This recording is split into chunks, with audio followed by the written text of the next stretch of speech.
greedy, barbaric and completely amoral. But enough about the Minecraft employees. Let's talk about the sinister swine species they put in the game. At the risk of hurting our ratings, I'd recommend looking away and covering your ears now, for you're not ready for the pure animalistic rage of the pig.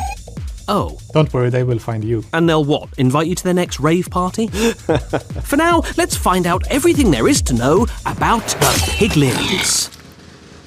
I think we can all agree that pigs are lovely, and humans are also, well, they have their moments. So how come when we combine the two species, we get this?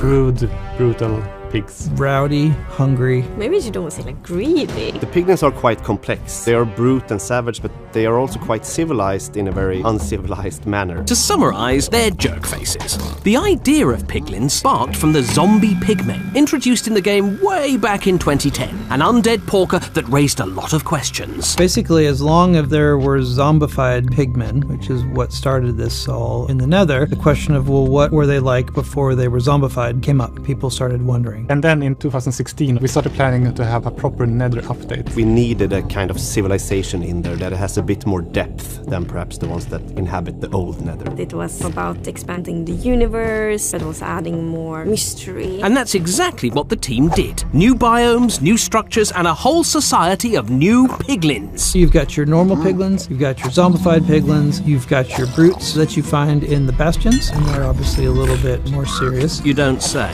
If piglins have a short temper or a short fuse, the piglin brutes have no fuse. They're constantly angry. They attack everything in sight. They are not very delicate in their way of being. They're a bit more like Goodness me, I'm starting to regret inviting them to my hot yoga class after the show. Brutes were actually added just after the release of the Nether update. And they were added in a way to make sure that the bastion still felt like a challenge. The brutes are defending the bastions, which means that I guess they have to be on high alert all the time. Brutes will attack you on sight, regardless of your intentions, just like I will. I mean, just like I won't.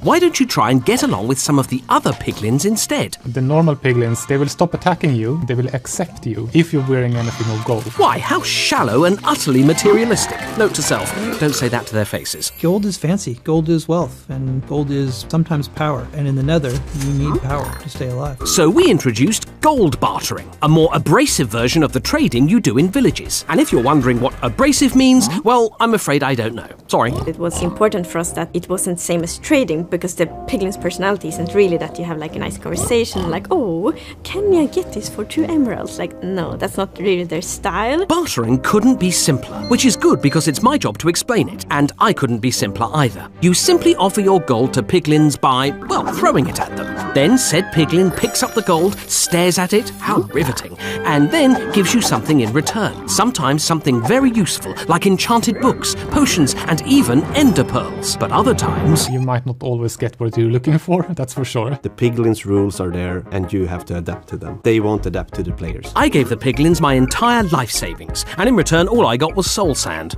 True, I love soul sand more than anything in the world, but they didn't know that. When you live in the Nether, sometimes soul sand is all you got. So if that's all you got, then here you go. Yes, but why should I have to suffer? Oh, I suppose living in the Nether is no picnic, unless you like having picnics in lakes of molten lava.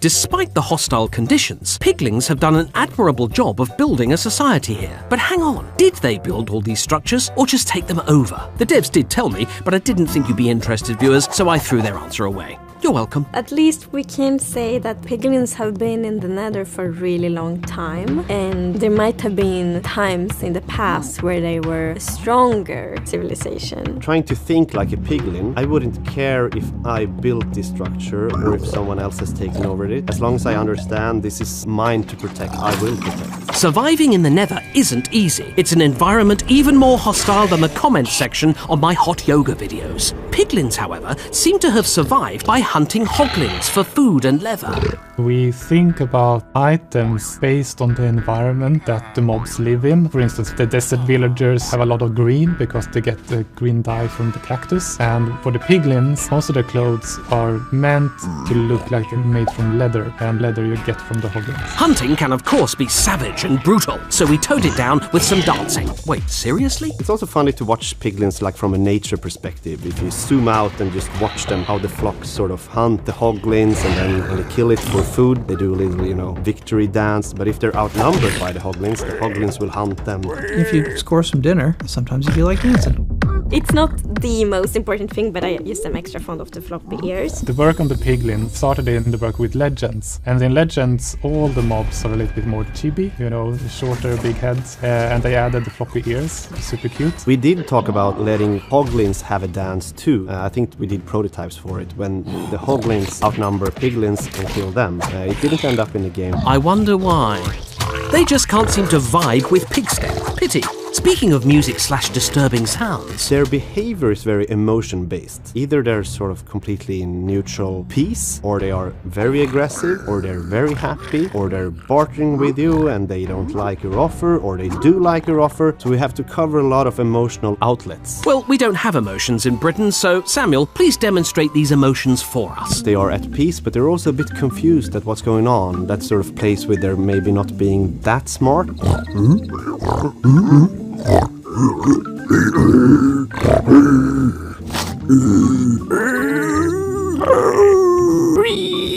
Well, after all that, now you're hopefully a piglin expert. And remember, never hit a zombified piglin unless you fancy hanging out with the "you died" scream. Oh, and also, If you like chaos, try bringing in a hoglin to our world. and I thought my advice was irresponsible. See you next time!